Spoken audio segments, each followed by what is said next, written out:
이에요. 선생님은 지금 피해자세요.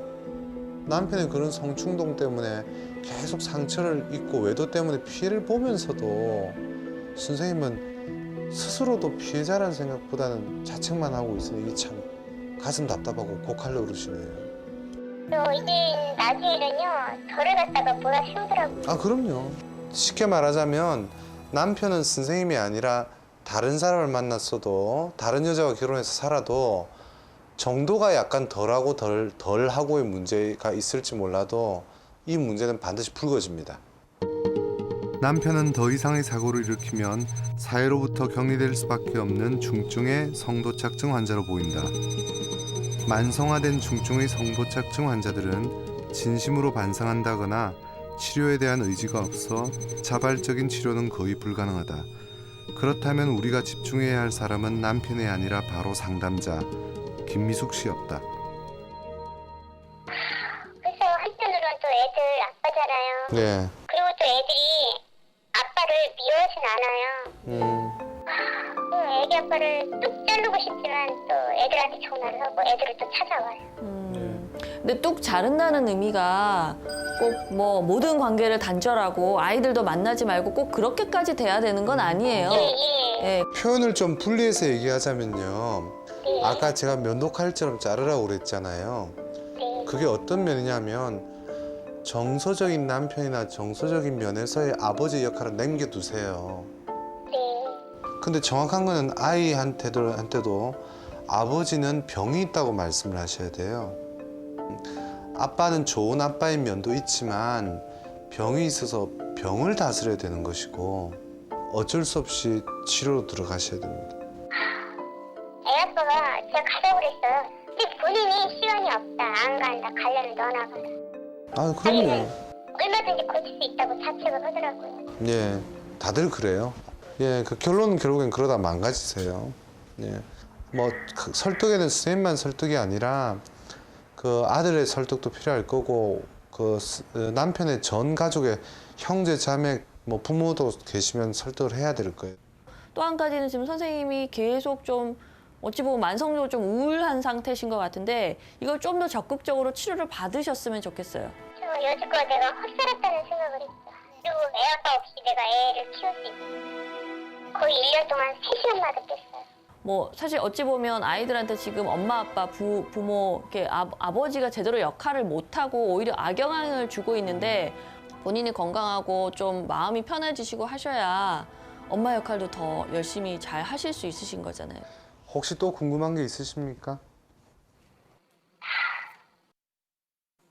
아니요, 말씀 잘 들었어요. 제가 좀 더 강해져야 되고 예. 약간 탁탁 잘라야 되는데 네. 엄청나게 그걸 못한 것도 저한테 잘못이 있는 것 같고 계속 이제 미련의 끈을 제가 놓지를 못한 것 같아요. 그럼요. 예, 사람은 좋아야 돼. 병은 좋아해서는 안 돼요, 선생님. 네, 맞아요. 감사합니다. 제가 이제 앞으로 어떻게 해야 될지 생각이 이제 섰어요. 그전에는 진짜 저 때문에 그런 줄 알고 제가 못해서 그런 줄 알고 죄책감이 진짜 많이 시달렸거든요. 이게 어떻게든지 남편을 이렇게 부여잡고 그렇죠. 아이들을 위해서 가정을 지켜보려고 노력하신 굉장히 착하고 장한 부인이세요. 남편과 아이들도 중요하지만 뭐 본인 스스로 인생을 좀 더 행복하게 사는 방법도 좀 생각해 보셨으면 좋겠어요. 감사합니다. 예, 건강하십시오. 김미숙 씨의 사례를 떠나서 성 문제를 겪고 있는 부부들은 흔히 문제를 상대방 탓이라고 오해하기 쉽다. 부부의 성 문제는 무조건 어느 한쪽을 비방하거나 상대에게 누명을 씌우는 것은 비겁한 짓이다. 끝으로 김미숙 씨가 하루빨리 건강하고 멋진 엄마로, 여성으로 다시 일어서시길 기원한다. 외국의 한 통계에 따르면 약 20%의 어린이가 성도착증 환자로부터 피해를 보고 있고 또 관음증과 노출증 환자로부터 피해를 본 성인 여성도 전체의 20%를 차지한다고 합니다. 최근 몇 년 사이 우리 사회를 떠들썩하게 만들었던 연쇄살인범의 대부분도 성도착증 환자로 밝혀졌는데요. 김미숙 씨의 사연이 굉장히 특별한 것 같지만 분명 짚고 넘어가야 할 것이 있습니다. 성도착증은 가족, 특히 아내의 노력만으로 개선될 수 없는 심각한 사회 문제라는 인식이 필요합니다. 오랜 시간 동안 혼자서 고민해온 김미숙 씨에게 이번 상담이 현명한 방법을 찾는 데 도움이 됐으면 하는 바람입니다.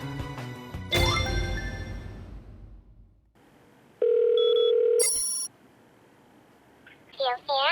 예, 안녕하세요. 네, 안녕하세요. 어떤 게 이 성과 관련된 문제에서 좀 힘드세요? 일단 제가 조금 나이가 어릴 때 결혼을 했어요. 한 23살에 만난 지 한 달도 안 된 사람이랑 결혼을 했는데 결혼을 하자마자 바로 아이가 생겼어요. 그래서 아이를 갑자기 가지게 되고 또 생각지도 않게 아이를 또 금방 낳게 되긴 했는데 그렇다 보니까 남자는 더 저랑 잠자리를 많이 가지고 싶고 저는 또 아이랑 같이 잠을 자고 거의 아이랑 생활을 하고 남편은 혼자 침대에서 자고 생활을 하다 보니까 더 잠자리를 같이 할 수가 없게 되더라고요. 실제로 두 분 최근에 관계하는 뭐 횟수는 뭐 한 달이면 한 평균 한 몇 번 정도 되세요? 한 달로 쳐도 한 달에 한두 번 정도요. 한 달에 한두 번. 네. 거의 아이 모유수유를 할 때는 붙어 있었던 적이 없어요. 제가 16개월까지 계속 오래 모유수유를 하셨네요. 했어요. 네. 남편은 성형이라면 발기 쪽에 이런 문제는 없습니까? 너무 문제가 없는 것 같아요. 없는 것 왜냐면 같다. 아침에도 그렇고 저녁에도 그렇고 술 먹은 후에도 그렇고 계속 저를 안고 싶어해요. 제가 계속 피하는 바람에 너무 많이 한 1년에서 1년 반 정도를 하지를 못했고 그러다가 제가 한번 응해줄 때 했을 때는 거의 뭐 제 눈에는 짐승처럼 보였어요. 오로지 하기 위한 그런 잠자리인가라는 생각이 들 정도로 뭐 결혼 전에는 예를 들어 뭐 애모를 더 따뜻하게 많이 해줬다거나 세심하게 해줬다 그러면 결혼 후에 제가 아이를 낳고 했을 때는 오로지 그냥 삽입하는 거 오로지 그냥 그런 욕구를 채우기 위한 그런 활동만 하더라고요.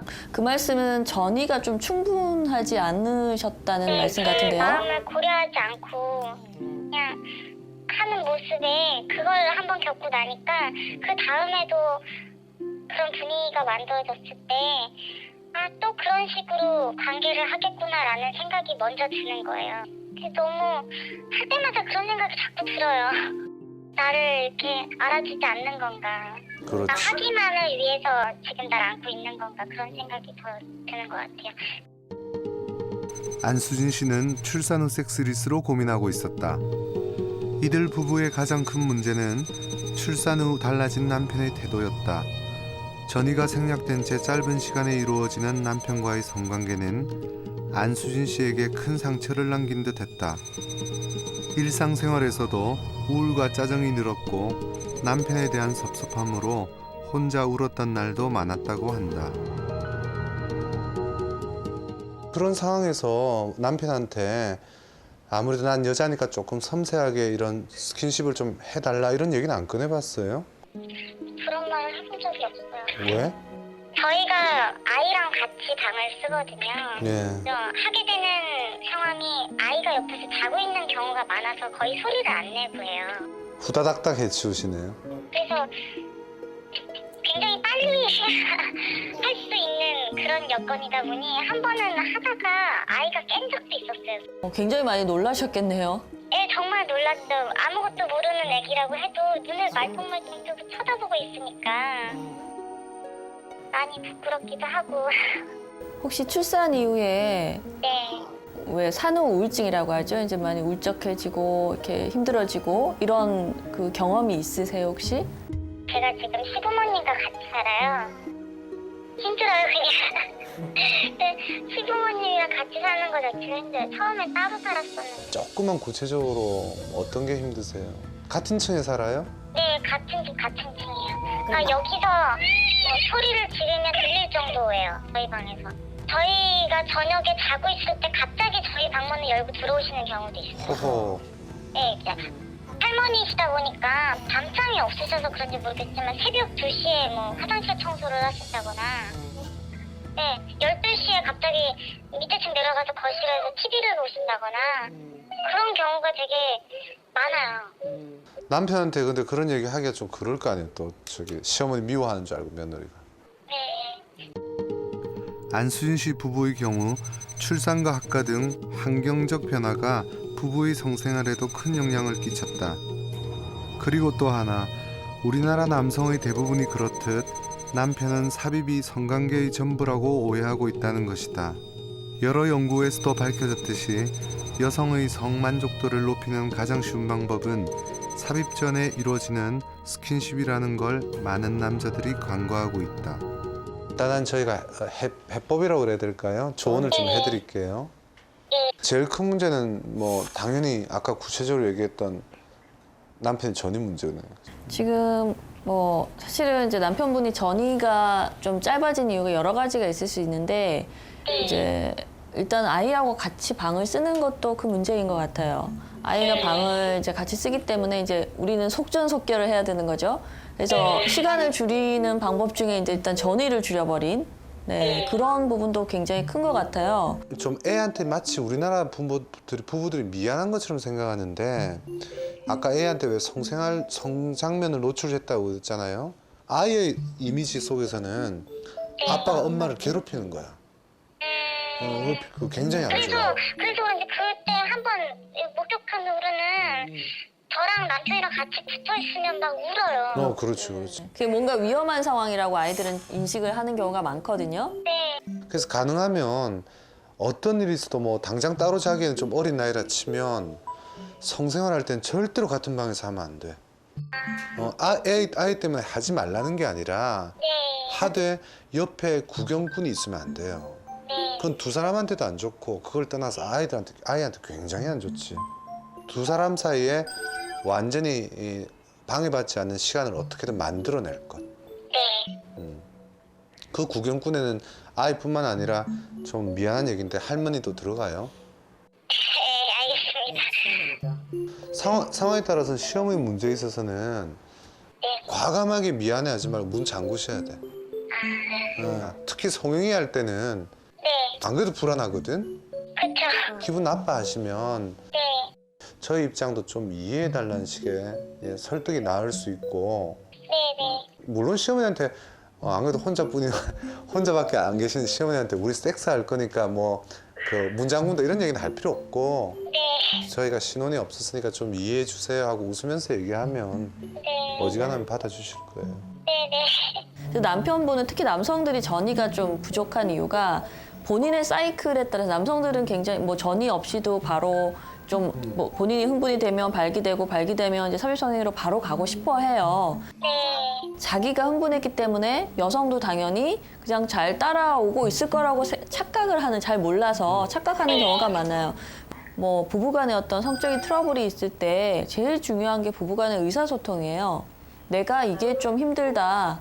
또 뭐 당신이 이렇게 해주는 건 너무 좋다라든지 이런 칭찬도 필요하고 또 약간 이런 부분 이렇게 하면 더 좋겠다는 서로 간에 그런 식의 이제 의사소통이 있어야지 서로가 불만족스러운 부분들은 개선해 나가실 수가 있는 거예요. 그래서 전이도 그런 부분 남편분한테 이게 굉장히 중요하다는 거를 자꾸 좀 반복해서 얘기를 하셔야 돼요.